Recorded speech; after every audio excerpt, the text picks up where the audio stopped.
Bismillahirrahmanirrahim. Assalamualaikum warahmatullahi wabarakatuh.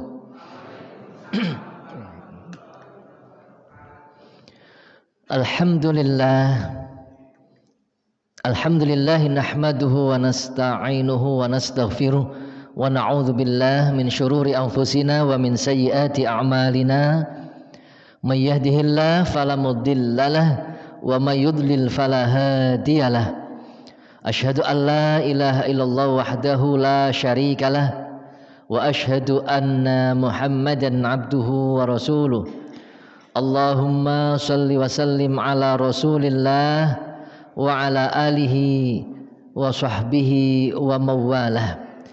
Rabbi shrah li sadri wa yassir li amri wahlul 'uqdatam min lisani yafqahu qawli, amma ba'd. Wa qala Allah ta'ala a'udzu billahi minasy syaithanir rajim. Ya ayyuhalladzina amanu taqullaha haqqa tuqatih wa la tamutunna illa wa antum muslimun. Shadaqallahul azim. Para bapak dan ibu jamaah taklim Ahad pagi yang berbahagia, dan mudah-mudahan kita senantiasa mendapatkan barokah, rahmat, hidayah serta maghfirah dari Allah Subhanahu wa taala. Amin ya rabbal alamin. Alhamdulillah, bersyukur kepada Allah bahwa pada kesempatan pagi hari ini kita masih mendapatkan nikmat sehat, sempat, iman dan Islam. Dan mari kita terus syukuri nikmat-nikmat itu dengan senantiasa kita gunakan untuk taqarrub ilallah, untuk mendekatkan diri kepada Allah Subhanahu wa taala, untuk beribadah menghambakan diri kepada Allah Subhanahu wa taala. Mudah-mudahan Allah ridha dengan kita semuanya dan akan menjaga nikmat, menambah nikmat kepada kita semuanya, terutama nikmat iman, Islam sampai dengan akhir hayat kita. Mudah-mudahan ketika kita dipanggil oleh Allah Subhanahu wa taala dalam keadaan iman Islam yang terbaik, bi husnil khotimah. Amin ya rabbal alamin. Baik, Bapak Ibu semuanya, kita lanjutkan terkait dengan masih dengan berwudu ya, bersuci. Masih kaitannya dengan bersuci. Kaifiyatul wudu, tata cara wudu sudah kita sampaikan kemarin, nggih. Sudah selesai nggih? Sudah selesai. Sebelum kita lanjutkan, masih ada persoalankah terkait dengan hal itu? Kalau masih ada, kita selesaikan dulu. Masih ada? Tidak ada? Sudah clear nggih? Sudah clear. Baik. Tidak perlu dipraktekkan cara wudu? Bagaimana? Perlu. Ya, kalau perlu, kalau ada air itu prakteknya akan lebih afdol sebetulnya. Ember karo air saja sebetulnya itu akan lebih afdol. Ya, kalau tidak berarti tidak pakai air ya. Tidak pakai air, tidak pakai ya, garingan, tidak apa-apa. Ada yang mempraktekkan sebagai relawan mempraktekkan cara wudhu yang sudah kita pelajari. Ada enggak? Monggo. Enggak apa-apa. Misalnya di sini keran. Ini kerannya nggih. Dah nggih. Monggo dari awal sampai selesai. Bismillahirrahmanirrahim. Diperhatikan ya Bu, Pak. Dan kumur ya. Kumur terus tangan.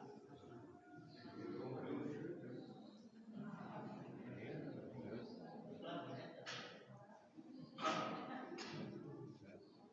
kembali. Terus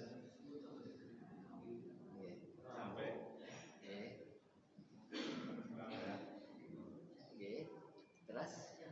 terus berdoa. Ya, cukup. Terima kasih nggih, barakallah. Nggih, tetap manusia itu gak ada yang sempurna, nggih, gak ada yang sempurna, pasti ada kekurangan. Nah, ini sudah keberanian memberikan contoh maju itu sudah luar biasa, nggih. Baik, kita praktekkan sekarang, nggih. Jadi wudhu yang sudah kita pelajari kemarin itu memang harus dipraktekkan. Jangan lupa pecinya dicopot kalau wudhu ini. Nah, ini praktek gak ada air tapi kayak temenanan. Kayak temenanan. Tetap ya dilepas pecinya. Lah, ini apa? Ini diurna cara-caranya itu. Diurahkan. Nah, praktek kan kayak temenanan gitu. Baik. Ya, kakinya juga. Kemudian betul. Pertama apalah diawali dengan apa? Baca bismillah. Membuka keran. Nah, karena ada keran. Ini perlu diingat juga Bapak Ibu ya. Setitik baik gitu loh. Setitik baik. Sing penting apa sudah mengalir. Nah, ini jadi tidak boros air ya. Itir-itir orang apa gitu. Yang penting mengalir betul. Buka ya seperempat atau maksimal itu separuh. Separuh kalau ternyata gojos ya dikurangi. Ya dikurangi. Buka keran. Ya. Kemudian apa? Cuci tangan. Sudah betul ya. Cuci tangan dulu. Tangan kanan cuci ya. Kemudian tangan kiri, ya ini sudah 3 kali ya, ini 3 kali sela-selanya juga. Nah sudah selesai, maka perhatikan cara berkumur dan menghirup air ke dalam hidung, ya 3 kali min kafin wahidin dengan cara 1 tangan. Ambil air, ya bisa di ember boleh, ya karena sudah dicuci dulu tadi. Kalau di ember berarti embernya diiringkan dulu ya untuk cuci tangan. Cuci tangan, iringkan dulu tangan kiri. Ya, baru tangan kita masuk ke ember kalau tidak di keran. Nah, ya. Ambil air dari ember atau dari keran, ya. Ambil, kemudian apa? Angkat ya, masukkan ke mulut, ambil ke mulut sekaligus dihirup ke hidung. Kemudian apa? Betul-betul dikumpul ke mulut. Ya, kemudian buang ke sebelah kiri. Kalau saya menghadap ke sana, ya. Ambil tangan kiri membuang apa? Yang dari hidung. Buang. Ulangi lagi.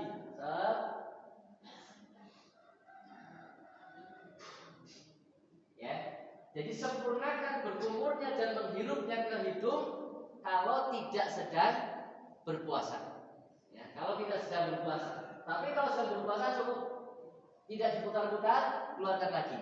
Ya, dihirupnya juga sedikit saja, tidak masuk ke dalam. Itu kalau sedang berpuasa. Ya, 3 kali. Kemudian membasuh muka. Nah ini, tadi Bapak kelalen gitu, tidak membasuh muka. Oke. Nah membasuh muka, ambil. Jadi tadi dengan 1 tangan, membasuh muka ambil, angkat, basuhkan pelan. Tidak dilempar, ambil basuhkan pelan. Lebihkan ke atas sedikit, lebihkan ke samping sedikit, ya, mengusapnya, bawah juga. Jadi apa ini? Ini apa ini? Jempol ya. Itu untuk mengusap bagian bawah. Nah, jadi atas sedikit, samping sedikit, bawah, kemudian usap. Nah, dari atas sampai bawah. Apa? Bersihkan mata kelopak mata ini, ujung-ujung sudut matanya. Kalau bapak-bapak yang punya apa? Jenggot, nah menyela-nyelani jenggotnya. Nah itu 3 kali. Jadi ambil, lebihkan sedikit, jadi tidak pas batas, ke atas sedikit. Nah ini batasnya anak ketika, lebihkan sedikit juga. Nah, kemudian apa? Bawah, lebihkan jalan ini. Nah, kemudian apa? Takhallal lihyata, menyela-nyelani jenggot. Ya kalau ibu jangan ya. Kalau ibu jangan itu malah jadi pertanyaan. Abi apa gue? Nah, ibu tidak. Atau bapak-bapak yang tidak punya jenggot ya, tidak ya. Nah itu seperti itu, 3 kali diulang. Ya, jadi mata, ya, lebihkan ke kanan kirinya, lebihkan, betul-betul diusap rata, ya, jangan sampai ada yang tidak kena air, ya. Nah kemudian yang terakhir adalah menyela-nyelani jenggot. 3 kali diulang. Nah setelah itu tangan. Nah tangan itu, ya kalau pakai ciduk, ke ember ambil ya, kemudian dibasahkan semua. Nah kalau pakai keran, itu boleh kayak gini boleh. Yang penting apa? Dari ujung jari, ya. Dari ujung jari sampai siku. Ya, dari ujung jari sampai siku. Di atas siku dilebihkan sedikit. Nah, setelapak tangan ini. Soalnya ini siku ya, lebihkan sedikit, seret. Nah, ini lebihkan sedikit. Untuk apa? Meyakinkan bahwa sikunya semuanya sudah basah. Karena ulama berbeda pendapat memang. Apakah kalau sampai siku ini sampai siku, apakah harus sikunya semuanya sampai? Sama saja misalnya kita ke Pating Raja sudah sampai perbatasan, itu sudah sampai apa belum? Namanya. Nah itu ada perbedaan seperti itu. Sudah sampai siku, itu sudah cukup. Apakah perlu sikunya semuanya?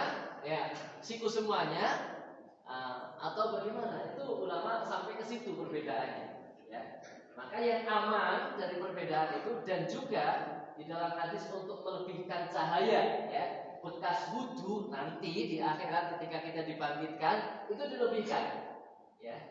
Falyutil hurratahu, ya, di dalam hadis itu.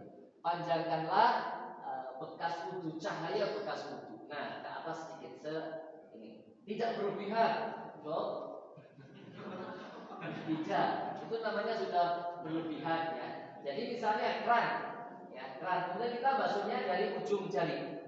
Ujung jari dibersihkan, diusap juga. Karena ujung jari ini juga bagian dari anggota wudhu. Jangan sampai langsung wis.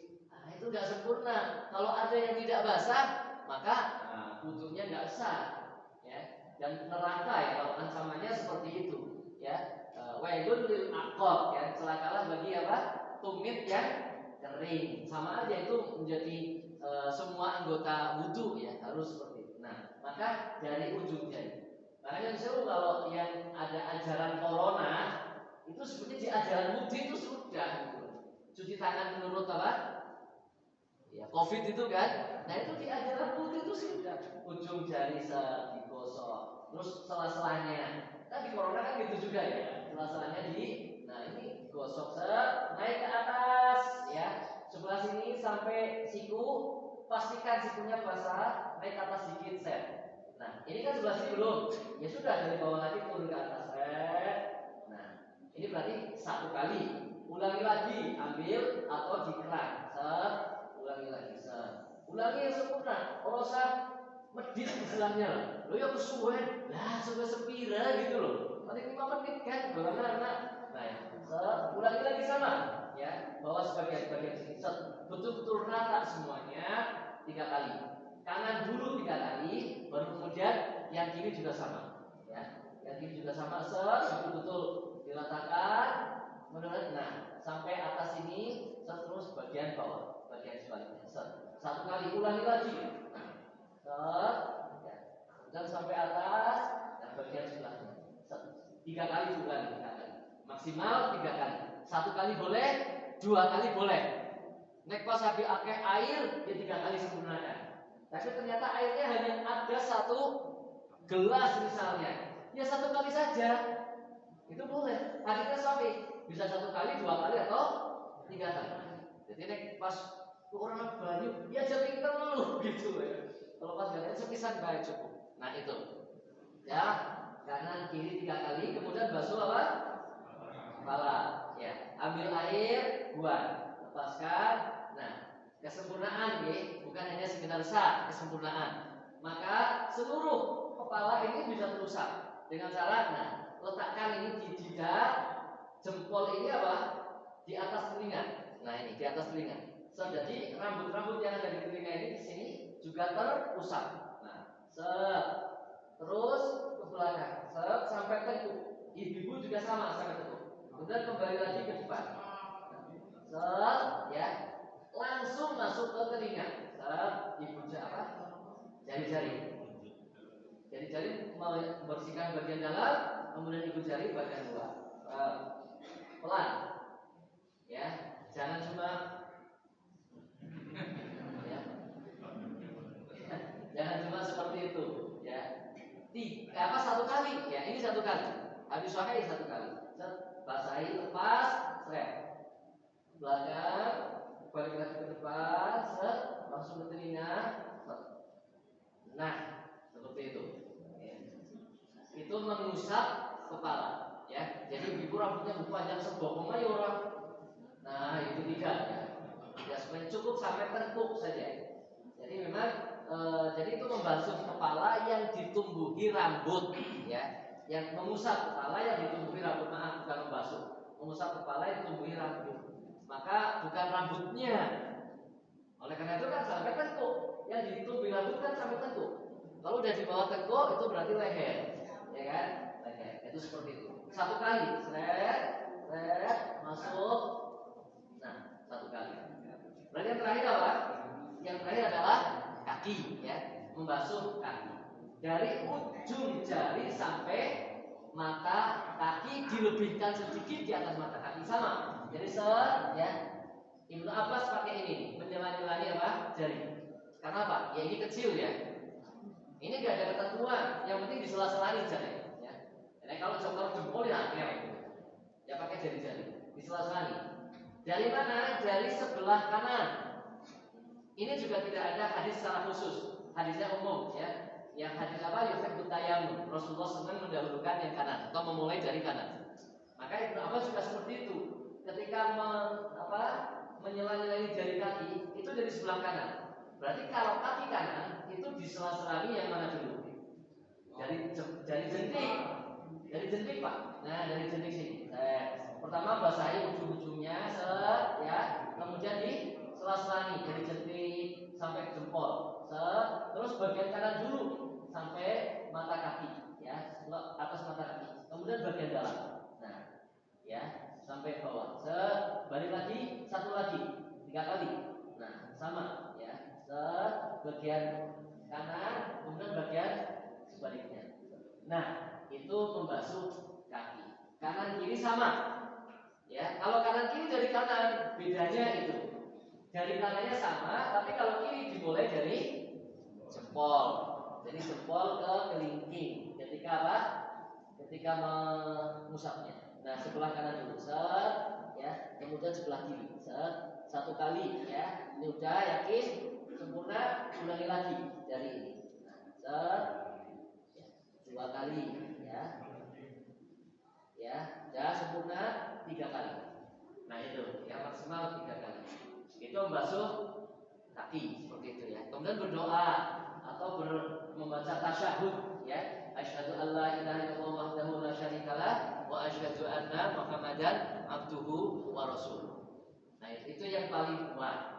Ada yang menambahkan dengan Allahumma ja'alni minat tawabin wa ja'alni minal mutatahhirin. Itu hadisnya memang diperselisihkan. Nah, itu nggih. Jadi caranya seperti itu. Sudah jelas nggih? Insyaallah jelas terang lah.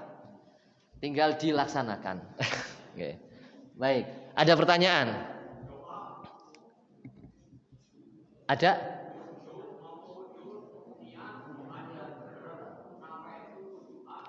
Oh, nggih. Ya, niatnya seperti apa? Oh ya, tadi terlewat nggih. Terlewat. Jadi ketika akan wudu, ulama mengatakan terkait dengan niat, nggih. Ulama mazhab berpendapat begini. Niat itu adalah an-niyatu al-qasdu. Niat itu adalah maksud, orang bermaksud, bertujuan untuk melaksanakan sesuatu. Dan tempatnya adalah fil qalbi, di dalam hati. Itu sudah disepakati ulama. Semuanya sepakat. Ya, tidak ada yang menyelisihi itu. Jadi pertama itu yang disepakati oleh ulama, bahwa niat itu adalah maksud dan tujuan melakukan sesuatu. Dan tempatnya maksud itu ada di dalam hati. Ini disepakati oleh para ulama. Nah, kemudian talaffuz fil niyat, melafazkan niat itu bagaimana? Ya, melafazkan niat dengan lafaz-lafaz tertentu boleh apa tidak? Ulama berselisih pendapat. Berbeda-beda. Ya. Ada yang ya boleh saja, ya. Ada yang tidak boleh, bahkan ada yang mengatakan bid'ah. Ini para ulama. Jadi kita berbicara bagaimana pendapat para ulama. Ya. Ada yang mengatakan bid'ah. Kenapa? Karena Rasulullah dan para sahabat tidak pernah melafalkan niat dengan lafaz tertentu, tidak ada. Ya, misalnya niat wudu, ya, nawaitul wudu'a. Itu tidak pernah ada hadisnya yang datang contoh dari Rasulullah dan para sahabat. Itu tidak ada. Nah, ulama mazhab baru kemudian ada seperti itu. Untuk apa? Mereka bertujuan untuk apa? Untuk menuntun hati gitu. Untuk menuntun hati. Jadi tujuannya hanya untuk itu. Jadi bukan sunnah dari Rasulullah Muhammad Sallallahu Alaihi Wasallam. Di dalam al-fiqh al-Islam yang adillah itu talafut fi niyyah menurut pendapat para ulama itu 4 mazhab disunnahkan. Tapi bukan sunnah dalam arti sunnah Rasulullah, tapi sunnah dalam arti hukum fikih, karena ini terkait dengan fikih. Ada wajib, haram, sunnah. Jadi ngelakoni ya ulih, ora ya ulih itu menurut 4 mazhab. Jadi ngelakoni ya ulih, ora ya ulih, karena sunnah. Nah itu sunnah dalam arti fikih. Tapi itu bukan sunnah Rasulullah Muhammad SAW. Ajaran dari Rasul tidak pernah ada. Nah itu ya. Nah kemudian yang disepakati lagi adalah ketika orang niat hanya di dalam hati itu sepakat, diterima, sah ibadahnya. Tidak melafalkan dengan lafal tertentu, ya. Cuma oh ya, saya butuh karena Allah. Sudah dalam hati, saya butuh karena Allah. Dalam hati sudah ada seperti itu. Kemarin kita kali karena apa? Aku butuh karena Allah. Itu sudah jawabannya kita. Aku butuh. Oh berarti memang sudah niat. Karena apa? Arab wisuh. Oh berarti niatnya memang wisuh. Kayak gitu loh. Nah, jadi kalau ketika ditanya, ya, karena apa? Aku butuh. Oh berarti sudah niat. Ada al-qasd di dalam hati. Itu sudah sah. Ya, dan tentunya harus karena Allah Subhanahu wa taala. Nah, itu. Nah, talafut ulama berbeda pendapat. Makanya ini, ada yang mengatakan niat di dalam hati, kemudian dengan menggunakan talafut, ya. Itu ulama berbeda pendapat. Niat dalam hati disepakati, kemudian dibarengi dengan talafut, melafalkan niat dengan lafal tertentu, ulama berbeda-beda pendapat. Ada yang boleh, ada yang tidak, ada yang mengatakan bid'ah. Kalau saya jelas menghindari yang ini, karena ulama berselisih pendapat. Maka pakai yang disepakati ulama, karena ada yang disepakati. Yang disepakati apa? Tidak melafalkan dengan lafal-lafal tertentu, dilaksanakan di dalam hati. Ini ulama semuanya sepakat. Baik Syafi'i, Hambali, Hanafi, Maliki, semuanya sepakat. Ibadahnya sah. Ya. Nah kemudian yang melafalkan saja, hanya melafalkan roh. Hati tidak ada niat, hanya di mulut, maka tidak sah. Itu sepakat ulama. Hanya nawaitul wudu'a saja, tapi hatinya mbuh maringan di gitu ya. Itu tidak sah. Dan yang tahu hanya Allah dan diri kita. Ya. Hanya diri kita saja yang tahu hati kita. Yang jadi gini. Nah, jadi kayak mimpi gitu misalnya ya. Dibutuh tapi pikirannya belum maring di olos. Nah itu ya. Nah ini maka ketika hati tidak menghadirkan niat, tidak apa? Tidak ada al-qasd ya. Karena Allah Subhanahu wa taala tidak sah. Meskipun melafadzkan. Itu disepakati oleh para ulama. Gitu nggih. Jadi yang disepakati itu adalah hanya satu. Niat di dalam hati tanpa melafadzkan dengan lafaz-lafaz tertentu, ini semua ulama sepakat. Semua ulama sepakat. Begitu Pak. Tidak ada lagi? Baik. Oh, ada Ibu. Ini tuntaskan dulu ya sebelum kita melanjutkan. Monggo, Bu. Waalaikumsalam warahmatullahi wabarakatuh.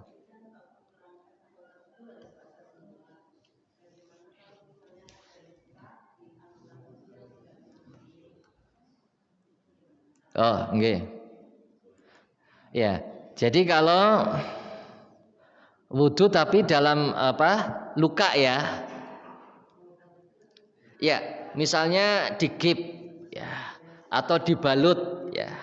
Atau tidak digip, tidak dibalut tapi apa namanya? Ya luka itu ya. Berdarah, bernanah gitu ya, misalnya. Maka tidak perlu disiram air. Ya, tidak perlu disiram air, tergantung kondisinya. Jadi Allah itu tidak memberatkan, tidak menyulitkan, tidak membahayakan. Syariat itu tidak memberatkan, adamul haraj, ya, tidak menyulitkan. Yuridullahu bikumul yusr. Allah itu menghendaki kemudahan, tidak menyulitkan. Dan Apa? La doror. Jadi jangan sampai ada bahaya membahayakan. La doror wa la diror. Jadi kita diperintahkan untuk tidak apa? Mendatangkan bahaya untuk diri sendiri ataupun orang lain. Syariat nggak mungkin membahayakan diri kita dan orang lain. Itu prinsipnya, nggih. Jadi tidak angel, tidak memberatkan dan tidak membahayakan. Itu syariat. Makanya ada rukhsah, nggih. Ada kemurahan, ada keringanan, itu seperti itu. Kemudian ada tayamum, kan gitu. Nanti akan kita bahas juga tayamum. Ya, bagaimana cara tayamum, gitu nggih. Lah ini keringanan rahmat dari Allah Subhanahu wa taala, nggih. Maka dalam hal luka dan sebagainya nggak boleh kena air, ya, maka cukup diusap. Kalau dia kena air secara keseluruhan akan mempengaruhi anggota badan kita, kesehatan kita, maka tayamum. Kayak gitu. Tapi boleh kena air sungguhnya, cuma lukanya saja yang nggak boleh. Maka di luar yang luka itu dibasahi dan yang luka itu dibiarkan.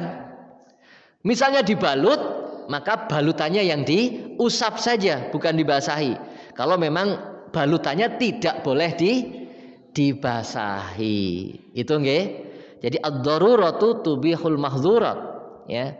Jadi keharusan untuk membasuh semuanya menjadi gugur karena ada darurat. Ada darurat di situ.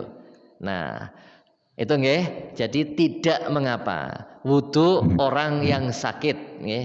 Jadi kalau misalnya hanya di sini misalnya luka, ya. Di sini luka, ya sudah basahi sini. Di sini ya hati-hati dibasahi hanya sekitarnya saja, yang luka jangan. Kalau sudah diperban ya dibasahi, yang tidak diperban kemudian di sini diusap saja. Nah, seperti itu Ibu. Nggih. Jadi tidak ada yang sulit ya dalam syariat. Semua ada solusi. Nggih. Semua ada solusi dan tidak memberatkan. Ya. Saya kira itu wallahu alam bisawab. Cukup? Baik, monggo. Apa? Oh, bertato. Oke, baik. Apa saja yang menempel di dalam anggota wudu memang sebaiknya dibuang. Yang menghalangi air masuk ke dalam kulit. Oke.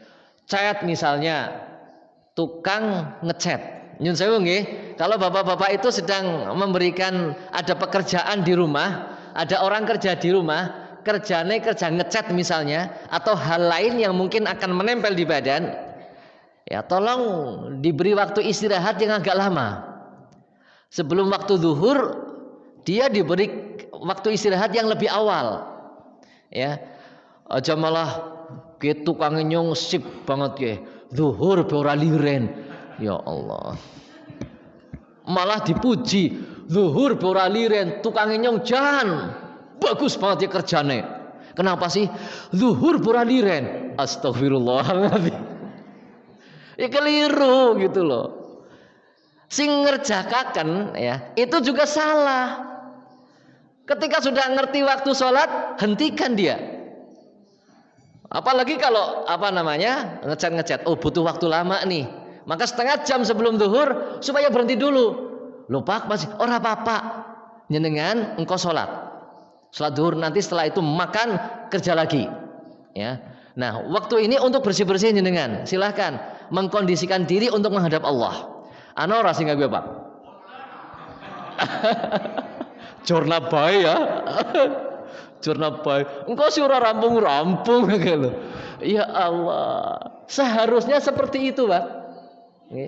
Karena kita memperkerjakan orang itu harus mengingatkan tentang hubungannya dengan Allah Subhanahu wa ta'ala, kewajiban dengan Allah Subhanahu wa ta'ala. Ya. Kalau kita sudah memperkerjakan orang kok abai dengan hal itu, nah itu salah kita. Nah ini Bapak Ibu, maka setengah jam bersih-bersih kan angel suwe, silahkan. Nah untuk mempersiapkan diri keringetnya hilang, bisa berjamaah ke masjid, nggih. Nah itu. Kemudian nanti habis ke masjid makan baru kerja lagi. Ya Allah luar biasa, berkah panjenengan. Sing kerja juga berkah insya Allah. Ini Bapak Ibu. Tapi kenapa jarang ya? Ya, kenapa jarang begitu, nggih? Lah ini Bapak Ibu. Nah, dibuang dulu, nggih. Kalau ternyata sulit, sudah berusaha, ya, ternyata tidak bisa hilang, misalnya, kayak tato misalnya, ya, itu tidak mengapa. Dimaafkan. Nggih, dimaafkan. Ketika memang sudah berusaha, itu kemudian tidak yang penting berusaha maksimal dulu. Nggih. Nanti berusaha kok nggak bisa, ya sudah. Lah tato kepriye gue? Tato sing apa gitu kan? Kalau tato tinta itu ya, kan bisa masuk ya. Itu kalau bisa masuk tidak mengapa. Artinya wudunya tetap sah. Tapi kalau tato yang menghalangi air ke dalam ataupun apapun ya, termasuk kutek barang, kalau itu sebaiknya adalah apa? Dilepas, dibuang, ya. Apa? Lah henna itu bisa menghalangi apa tidak? Kalau henna itu ada pori-pori yang bisa masuk, menyerap air, ya, itu maka tidak masalah. Yang menyerap air, ya. Ya, yang baik apa? Dibersihkan memang. Tetap yang baik adalah dibersihkan dulu, ya. Kemudian jadi sempurna, ya. Air wudhu kita masuk ke dalam atau masuk ke anggota wudhu kita, itu sempurna. Jadi aja eman-eman. Kesempurnaan dalam hal ibadah lebih utama daripada perhiasan dunia, ya, kitek dunia, henna dunia, ya. Jadi meskipun boleh, ya, tapi itu kan duniawi, lebih baik dilepaskan dulu. Itu seperti itu Pak, nggih. Jadi tapi sudah berusaha, wah ini cat kuangel temen, jebule ora kewenangan misalnya nang ndi, wis wah. Nah itu maka tidak mengapa, dimaafkan, ya, ketika memang sudah berusaha dan tidak mampu untuk menghilangkannya. Nggih, mengatakan. Baik. Ibu tidak ada lagi, sudah cukup dalam.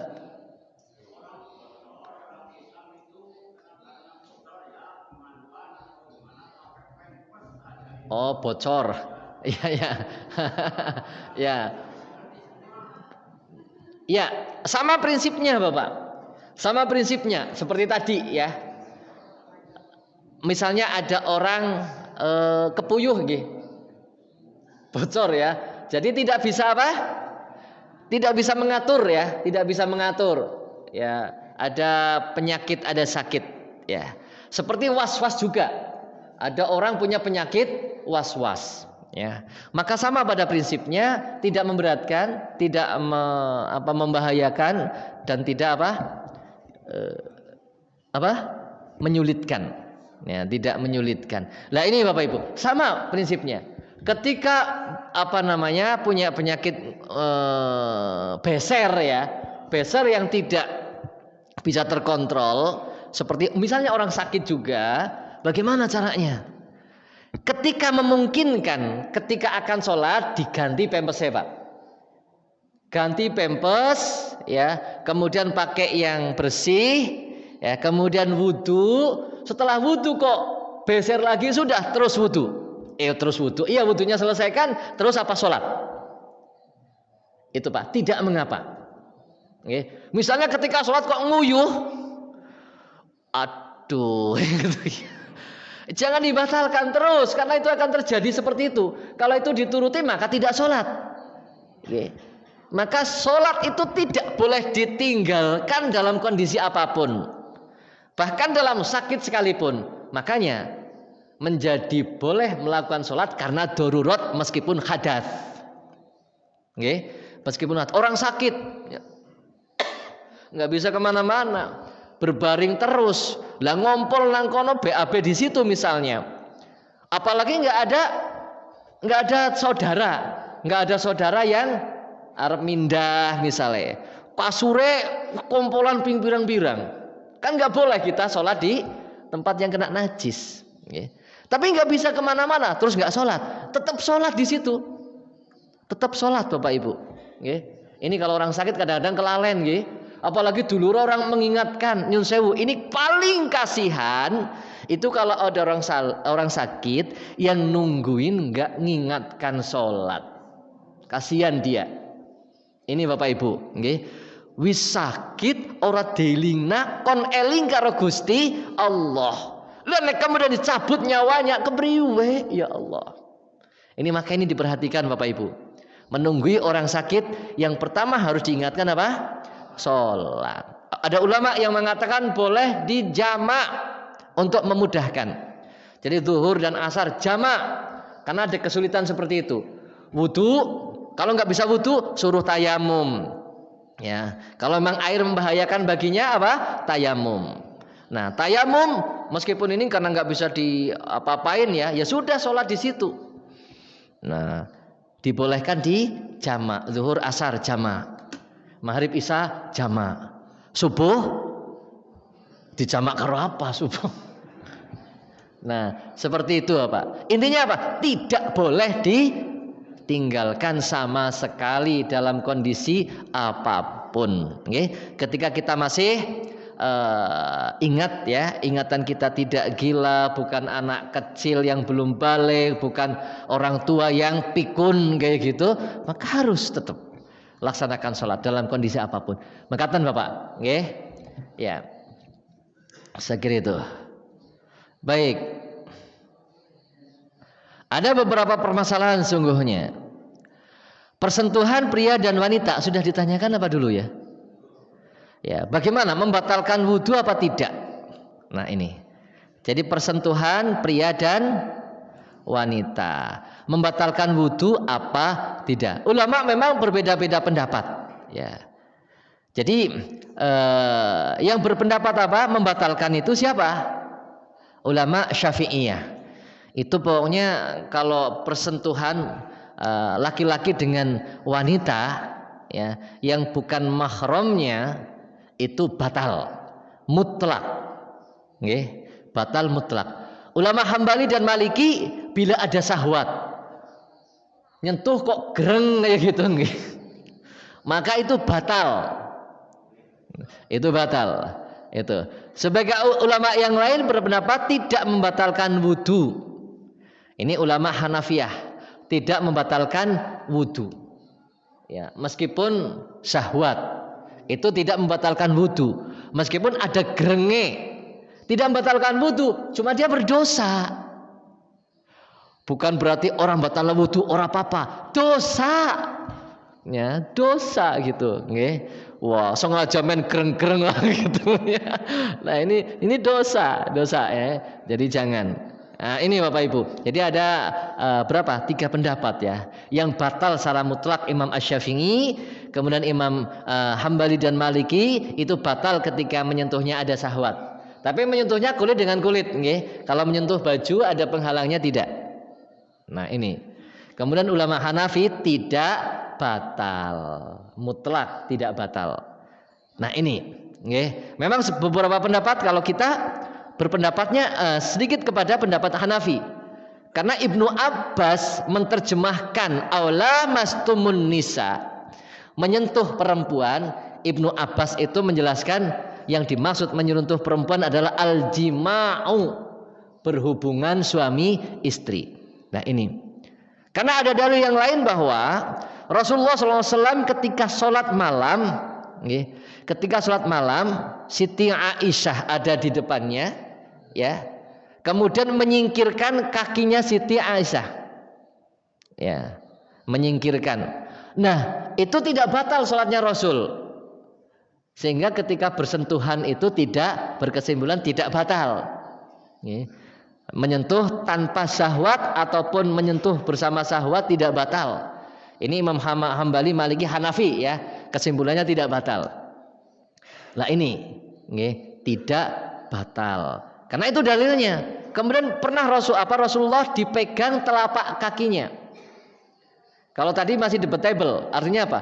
Mungkin Rasulullah menyingkirkannya, Siti Aisyah mungkin berselimut misalnya, apa langsung kena kulitnya atau tidak gitu. Tapi dalam hadis yang lain, ketika Siti Aisyah itu suatu malam bangun, ya gelap, tidak ada lampu, kehilangan suaminya yaitu Rasulullah di sampingnya kok nggak ada. Kemudian dicari, ya dicari oleh Siti Aisyah. Nah, kemudian beliau menyentuh telapak kaki Rasul. Berarti tangan bersentuh dengan kulit, ya kulit kaki Rasulullah. Rasulullah tidak membatalkan sholatnya, terus sholat. Nah, maka ini menunjukkan dalam dalil ini bagi yang berpendapat tidak batal. Nah, itu Bapak Ibu, tidak batal. Nah, ya, jadi itu kan istri itu bukan mahram. Istri mahram apa bukan? Istri bukan mahram, istri ya istri gitu ya. Istri ya istri. Bedanya istri dengan mahram apa? Nah, bedanya tentang antara lain ya. Jelas. Ya, kalau suami istri kan boleh berhubungan apapun gitu ya, boleh melihat apapun, itu boleh kalau istri. Tapi kalau mahram tidak. Ibu kita, adik kita itu mahram, nggak boleh kita nikah dengan dia. Ya. Nggak boleh kita melihat semuanya, tidak boleh, ada batasannya. Pergaulannya juga ada batasannya. Itu di situ bedanya. Berarti istri memang bukan mahram, istri ya istri. Nah itu yang punya hak dan kewajiban sebagai istri. Nah itu Bapak Ibu. Oke. Jadi ketika bersentuhan dengan istri itu menjadi dalil bersentuhan dengan wanita yang lain yang bukan mahramnya. Nah itu Bapak Ibu. Oke. Baik, ini terkait dengan menyentuh. Maka kami sendiri itu lebih kepada pendapatnya ulama Hanafi. Ya. Jadi bersentuhan itu mutlak tidak membatalkan wudu, tidak membatalkan wudu. Nah, itu seperti itu. Yang membatalkan adalah apa? Berhubungan suami istri dengan dalil-dalil tadi. Nggih. Dengan dalil-dalil tadi. Wallahu a'lam bishawab. Nggih. Yaitu terkait dengan apa? Menyentuh tangan. Ini sudah jam 7 kurang. Iya. Kemudian persoalan berikutnya, wudu setelah mandi wajib. Nah, wudu setelah mandi wajib perlu atau tidak? Nah, nggih. Jadi bar mandi wajib itu perlu wudu atau tidak? Jadi ada beberapa pendapat para ulama juga. Ya. Ada beberapa pendapat bahwa mandi wajib itu sudah menduduki kedudukannya wudu. Ya. Ada pendapat tidak, mandi wajib menghilangkan hadas besar, maka hadas kecilnya itu belum hilang. Nah, maka kemudian yang hati-hati tetap setelah mandi wajib, ketika mandinya tidak diawali dengan wudu dan pada mandi itu ada hal-hal hadas yang kita lakukan, maka setelah mandi ketika akan sholat harus wudu lagi. Misalnya begini Bapak Ibu, di dalam bab mandi, menurut yang di beberapa hadis, menurut yang dilakukan oleh Rasulullah Muhammad SAW, maka apa? Diawali dengan wudu terlebih dahulu. Ya. Tapi wudunya ini adalah setelah apa? Mencuci kemaluan. Jadi dalam mandi wajib tata caranya bismillahirrahmanirrahim, ini secara singkat, besok kita akan bahas juga. Ya, cuci tangan, kemudian membasuh kemaluannya dibasuh, siram dengan tangan kiri. Nah, kemudian apa? Berwudu seperti wudu untuk sholat. Kalau ini dilakukan, kemudian setelah wudu mandi, kepala, ya kemudian badan dan seterusnya, teknisnya besok lagi, ya. Sudah selesai, pada saat wudu tidak kentut, tidak pipis, tidak menyentuh kemaluan, berarti tidak ada yang membatalkan wudu. Maka setelah mandi tidak perlu wudu lagi. Nah itu, tidak perlu wudu lagi. Tapi ketika wudu kok menyentuh kemaluan, ya sabunan nyentuh kemaluan misalnya. Atau pas lagi mandi kentut misalnya, atau kebelet pipis, ya maka setelah mandi selesai ya wudu lagi. Kalau akan sholat. Nah itu Bapak Ibu. Jadi kalau wudunya dengan tata cara seperti yang Rasulullah contohkan, diawali dengan wudu kayak gitu. Lah kalau mandinya tidak diawali dengan wudu, ini yang menjadi perdebatan para ulama. Apakah wudu mandi itu sudah sekaligus menggugurkan hadas besar hadas kecil? Ini diperdebatkan. Ya, kalau tidak diawali dengan wudu, menurut kami jelas ya. Ikut yang hati ikhtiyat, ya, ikut pendapat yang wudu lagi setelah mandi. Berhati-hati, ya. Jadi wudu lagi setelah mandi. Kalau tidak diawali dengan wudu, ya, sebelum mandi janabah, mandi besar. Nah, seperti itu Bapak Ibu. Ya, saya kira sampai di sini dulu Bapak Ibu karena sudah jam 7. Saya harus melanjutkan perjalanan ke mana? Lumbir ya. Ya. Perjalanan ke Lumbir. Ini sebetulnya persoalan di ini masih banyak ya, agar terpecahkan semuanya masih banyak sekali. Wudu dalam keadaan telanjang sudah ya dulu ya, sudah. Wudu dalam keadaan telanjang boleh apa tidak gitulah ya, ya boleh. Kemudian wudu dengan bedak, wudu dengan itu tayamum ya. Pakaian tidak suci ketika wudu, boleh apa tidak? Pakaian tidak suci ketika wudu, wudunya sah, ya. Tapi sholatnya tidak sah. Maka ketika akan sholat, najisnya harus dihilangkan di dalam pakaian dan tubuh kita. Itu nggih. Wudunya tetap sah, karena najis tidak membatalkan wudu. Najis tidak membatalkan wudu. Tetap sah wudunya ya, tapi sholatnya tidak sah. Itu nggih kalau pakaian kita kena najis. Nah, maka yang baik ya tetap sebelum sebelum wudu ya yang baik tetap diganti dulu. Najis-najisnya dibuang dulu, itu yang baik. Sehingga nanti tidak kelupaan ya, berwudu langsung sholat, ngerti ini padahal kena najis. Nah, maka ganti dulu wudu baru kemudian sholat.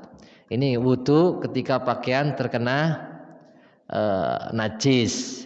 Nah itu ya saya kira itu dulu Bapak Ibu, jam 7 persis ya. Kita lanjutkan pada pertemuan yang akan datang insyaallah nggih, sebulan lagi. Nanti kita lanjutkan pada bab berikutnya. Mudah-mudahan Allah mengampuni dosa-dosa kita semuanya dan ridho terhadap amal ibadah kita. Amin ya rabbal alamin. Wallahu a'lam bissawab. Billahi taufiq wal hidayah. Nasrun minallahi wa fathun qarib. Subhanakallahumma bihamdik asyhadu an la ilaha illa anta astaghfiruka wa atubu ilaik. Assalamualaikum warahmatullahi wabarakatuh.